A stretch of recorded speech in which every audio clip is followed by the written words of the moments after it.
ಸೌಂದರ್ಯ Jagadish death note ಪತ್ತೆಯಾದ ಹಿನ್ನೆಲೆಯಲ್ಲೇ ಆತ್ಮಹತ್ಯೆ ಪ್ರಕರಣಕ್ಕೆ ಹೊಸ ಟ್ವಿಸ್ಟ್. ಕನ್ಸ್ಟ್ರಕ್ಷನ್ ಕಂಪನಿಯ ಸಹಪಾಲುದಾರರ ಮೇಲೆ ಪತ್ನಿ ಆರೋಪ.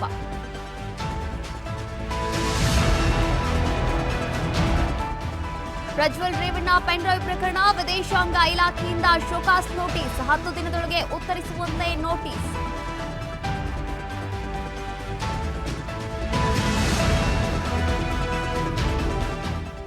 ಹುಬ್ಬಳ್ಳಿಯಲ್ಲಿ ಅಂಜಲಿ ಅಂಬಿಗೇರ ಹತ್ಯೆ ಪ್ರಕರಣ ತನಿಖೆ ಚುರುಕುಗೊಳಿಸಿದ ಸಿಐಡಿ ಅಧಿಕಾರಿಗಳು. ಆರೋಪಿ ಗಿರೀಶ್ನನ್ನ ಕರೆತಂದು ಅಂಜಲಿ ಮನೆ ಮಹಜರು.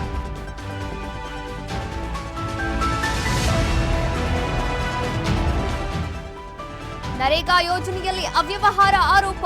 ಹಡಗಲಿ ತಾಲೂಕಿನಲ್ಲಿ ನರೇಗಾ ಕಾರ್ಮಿಕರ ಪ್ರತಿಭಟನೆ. ಇಂಜಿನಿಯರ್ ವಿರುದ್ಧ ಕಾರ್ಮಿಕರ ಆಕ್ರೋಶ.